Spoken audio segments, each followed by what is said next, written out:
حضرت مولا کائنات کا ذکر کرنا بھی عبادت ہے۔ حضرت مولا علی شیر خدا رضی اللہ تعالیٰ عنہ مکہ مکرمہ میں پیدا ہوئے۔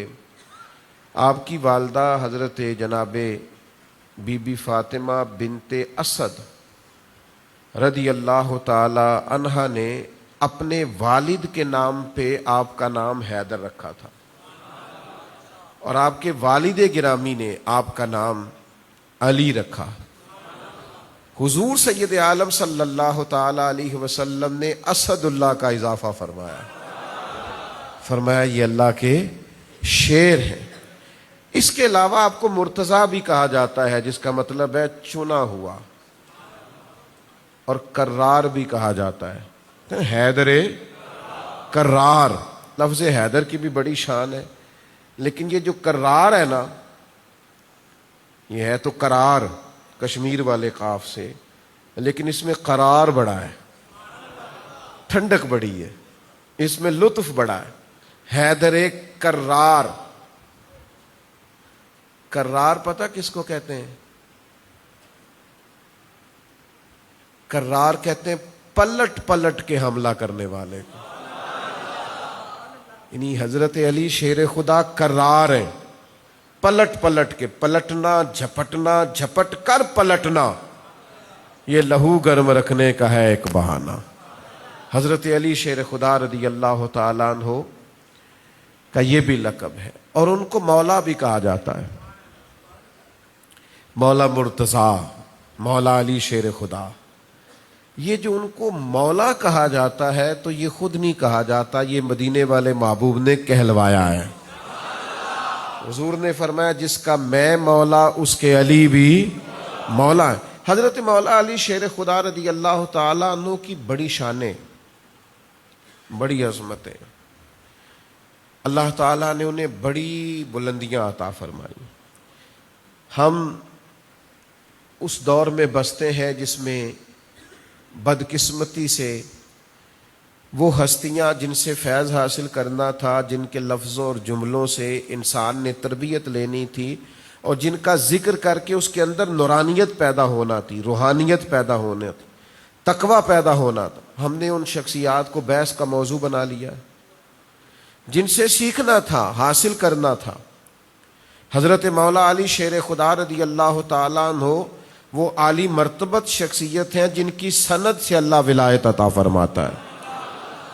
تو ان سے تو فیض پانا تھا، ان کے ذکر خیر سے تو اپنی روح کو تازہ کرنا تھا، اپنے ذہن کو پاکیزہ کرنا تھا۔ ہم لوگ شخصیات پر بحث کرتے ہیں تو بھائی یہ بڑے عظیم لوگ ہیں، لفظ علی پر تو نقطہ ہی کوئی نہیں، نقطہ ہی کوئی نہیں لفظ علی پر، تو بحث کیسے کر رہا ہے مولا علی پر؟ اللہ نے تو انہیں مبرہ رکھا ہے ہر چیز سے۔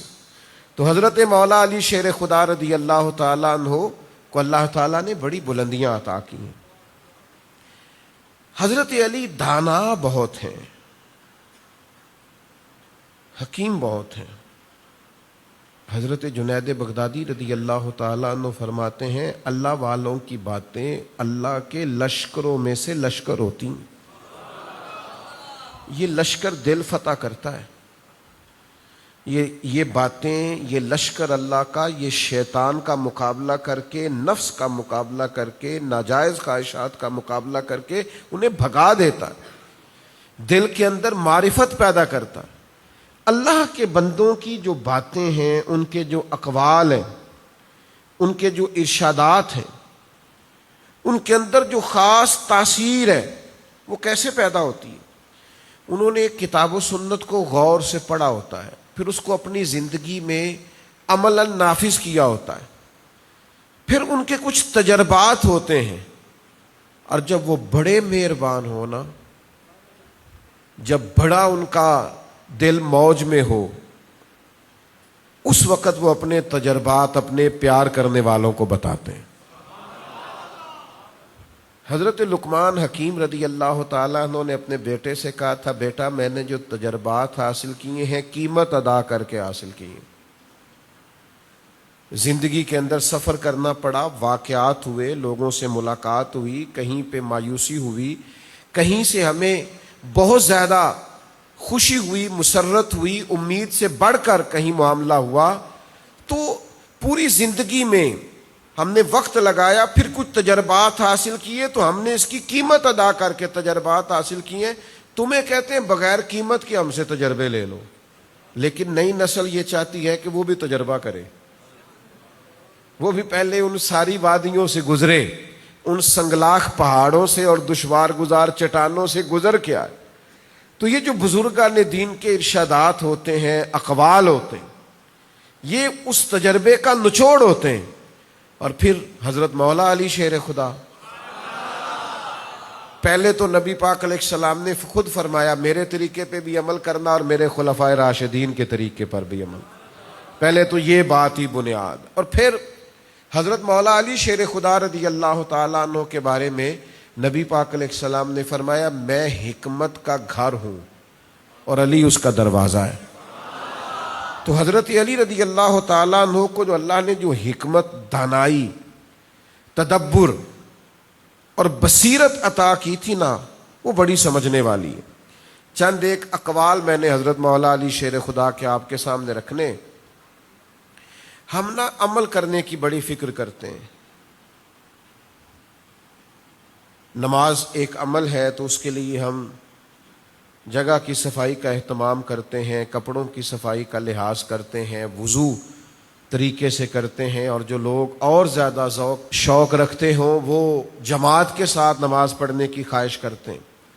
حضرت مولا علی شیر خدا رضی اللہ تعالیٰ عنہ فرماتے ہیں یہ سارا کچھ کرو بڑا ضروری ہے، بڑا اہم ہے، بڑا فائدہ مند، لیکن آپ فرماتے ہیں کہ عمل سے بڑھ کر اس کی قبولیت کی فکر کرو. آپ ارشاد فرماتے ہیں کہ اس لیے اس قبولیت کی فکر کرو کہ اگر تھوڑا عمل بھی کرو گے نا اور وہ قبول ہو جائے تو فرمایا پھر وہ تھوڑا نہیں رہے گا، پھر وہ بہت زیادہ ہو جائے گا. تو قبولیت بڑی نعمت ہے. میں اکثر دوستوں سے کہا کرتا ہوں قابلیت بھی بڑی بات ہے پر قبولیت بھی بڑی بات ہے. جے کر سائیں وسون کچھ اجیاں نو پھر کیڑا مائی دا لال اجاڑ سکتا ہے. یعنی اگر اس کی بارگاہ میں قبولیت نصیب ہو جائے، کرم ہو جائے اور وہ قبول کر لے تو پھر کسی اور کی پرواہ نہیں رہ جاتی. تو مولا کائنات فرماتے ہیں تو صبر کرے گا تو اللہ تعالیٰ تجھے رزق حلال وسیع عطا فرما دے. بس کوئی بے صبری کے ساتھ حرام والا ذریعہ نہ اختیار کر لینا. فرمایا یہ تو نہیں نہ ہو سکتا کہ تم اپنے مقدر سے زیادہ پالو، اس لیے بے صبر نہیں ہونا. اچھا ایک اور بات بھی بڑی قابل توجہ ہے. آج کل نا جو 5 کلاس پڑھنے کے بعد سیدھی اردو پڑھ لیتا ہے وہ بھی کئی لوگوں کو جاہل کہتا ہے. جو تھوڑا بہت زمانہ دیکھ لیتا ہے، دنیا دیکھ لیتا ہے، اسے بھی بہت سارے لوگ ان پڑھ لگنے لگ جاتے ہیں.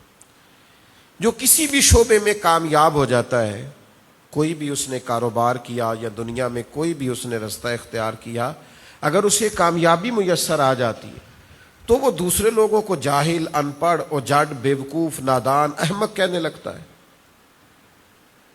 اور آج کل جس دور میں ہم رہ رہے اس دور میں تو بہت سارے ایسے علم والے ہیں الا ماشاء اللہ جن کے علم کا معیار یہ ہے کہ وہ دوسروں کو جاہل سمجھتے ہیں.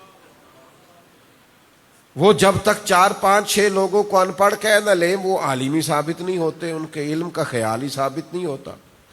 اور پھر کو جو جدید پڑھے لکھے ہیں وہ تو معاذ اللہ دینی علوم پڑھنے والوں کو ان پڑھ کہہ رہے ہوتے ہیں. تو علم کا لوگوں کو بڑا ہیضہ ہو گیا ہے اور علم کے بارے میں لوگ بڑی چیزوں کا شکار ہو گئے ہیں. اس شخص سے نہ پوچھیں جن کے بارے میں میرے نبی کریم علیہ السلام نے فرمایا میں علم کا شہر ہوں، علی اس کا دروازہ ہے. حضرت مولا علی شیر خدا رضی اللہ تعالیٰ عنہ ارشاد فرماتے ہیں لوگوں میں جو زیادہ علم والا ہے وہ اللہ سے زیادہ ڈرتا ہے. قرآن مجید کی آیت بھی ہے نا انما یخشی اللہ من عبادہ العلماء، اللہ کے بندوں میں سے جو عالم ہے وہ اللہ سے ڈرتے ہیں.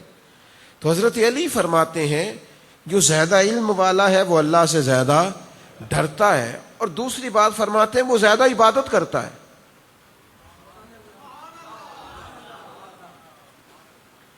یعنی یہ کہہ کہ مستحبی ہے نا، میں تو سارا دن ایک ہی کے کام ہی کرتا رہتا ہوں، نفل ہی ہے نا جی۔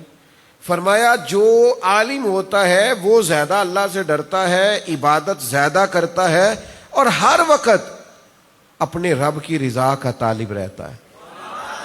یبتغون فضلا من اللہ ورضوانا، اللہ کا فضل اور اس کی مرضی تلاش کرتا ہے، یہ علم کی پہچان ہے۔ تو حضرت مولا علی شیر خدا رضی اللہ تعالیٰ عنہ علم کی بابت یہ ہماری تربیت فرماتے ہیں۔ حضرت علی رضی اللہ تعالیٰ عنہ قرآن مجید سیکھنے پر بڑا زور ارشاد فرماتے ہیں۔ حضرت علی اپنے ماننے والوں سے کہتے ہیں قرآن مجید سے جڑو، قرآن مجید کو سیکھو، قرآن مجید کے مفاہیم سے آشنائی حاصل کرو، قرآن مجید کیا فرماتا ہے، قرآن مجید کس طرح سے تربیت کرتا ہے، اللہ کا مقدس کلام کس طرح اپنے بندوں کی رہنمائی کرتا ہے، اس پر غور کرو، تدبر کرو۔ آپ یقین کریں ترجمے کے ساتھ صرف نماز ہی آ جائے تو نماز پڑھنے کا مزہ آ جائے۔ حضرت مولا علی شیر خدا رضی اللہ تعالیٰ عنہ ارشاد فرماتے اللہ کی قسم قرآن کریم کی ہر آیت کے بارے میں جانتا ہوں کب نازل ہوئی تھی اور کہاں نازل ہوئی تھی اور کس موقع پہ نازل ہوئی تھی۔ حضرت علی شیر خدا رضی اللہ تعالیٰ عنہ ارشاد فرماتے ہیں اللہ تعالیٰ نے مجھے سوال کرنے والی زبان عطا کی ہے اور سمجھنے والا دل عطا فرمایا۔ میں نبی کریم علیہ السلام کی بارگاہ میں سوال عرض کرتا تھا اور پھر اللہ نے سمجھنے والا دل دیا ہے، پھر میں اس سے چیزوں کو سمجھتا تھا۔ سیکھیں گے قرآن مجید انشاءاللہ تعالی۔ حضرت علی شیر خدا رضی اللہ تعالیٰ عنہ کے اس فرمان پر عمل کریں گے۔ یہ جو لوگ کہتے ہیں نا جی ہم مولا علی کے ملنگ ہیں اور مولا علی شیر خدا کو بڑا مانتے ہیں، تو بھئی آپ کو تو 3 آیتوں کا ترجمہ نہیں آتا، چند آیات آپ کو نہیں آتی، آپ کیسے حضرت علی کے ملنگ بن گئے؟ یہ عجیب بات ہے نا کہ میں پی ایچ ڈی پڑھنے والے آدمی کا اسٹوڈنٹ ہوں تو مجھے آتا ہو اردو پڑھنا بھی نہیں، تو کون مانے گا کہ آپ اتنے بڑے آدمی کے اسٹوڈنٹ؟ تو آپ مولا علی شیر خدا کے ماننے والے ہیں تو پھر آپ کا علم کچھ اور درجے کا ہونا چاہیے، پھر آپ کا فہم فراست کچھ اور درجے کی ہونی چاہیے۔ حضرت علی شیر خدا فرماتے ہیں 3 عمل مشکل ہیں۔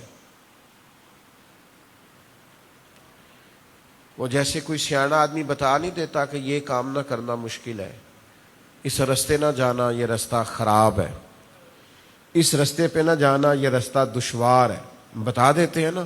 تو حضرت علی شیر خدا بھی فرماتے ہیں 3 عمل مشکل ہیں۔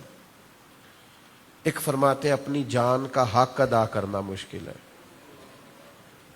ہاں سجنا جان امانت تیری، تو جدو منگ سے میں پیش کرے سا۔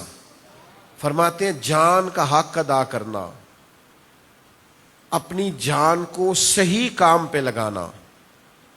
اور موبائل لیا بیٹھے ہیں آرام کر رہے ہیں، گھنٹوں گزر گئے، ادھر ادھر کی موویاں دیکھ رہے ہیں، پتہ ہی کوئی نہیں کہ میرا وجود کتنا قیمتی ہے، میں اس سے کوئی کام لے لوں، محنت کر لوں، جد و جہد کروں۔ حضرت علی فرماتے ہیں مشکل کام ہے اپنی جان کا حق ادا کرنا، تو جو اپنی جان کا حق نہیں ادا کر سکتا باقی حق کیسے ادا کرے؟ اپنے آپ سے کام لیں، اس وجود کو کسی ڈیوٹی پہ لگائیں۔ یہ پڑا پڑا بھی بوڑھا ہو جائے گا، پڑا پڑا بھی تھک جائے گا، پڑا پڑا بھی کمزور ہو جائے، اور اگر کسی کام لگ گیا تو زندگی 1 دن ہو یا 100 سال گزر جاتی ہے، دوش پہ کملی ہو یا کہ شال گزر جاتی ہے۔ اگر امیروں کی بہے اقبال گزر جاتی ہے تو غریبوں کی بہرحال گزر جاتی ہے، تو اس نے گزر تو جانا ہی ہے، دنوں نے رکنا نہیں ہے۔ اس کا حق ادا کریں، اپنے وجود سے کام لیں۔ دوسرا حضرت علی فرماتے ہیں ہر حال میں اللہ کا ذکر کرتے رہنا مشکل ہے، لیکن مزہ بڑا ہے اگر ہر وقت بندہ رب کو یاد کرتا رہے۔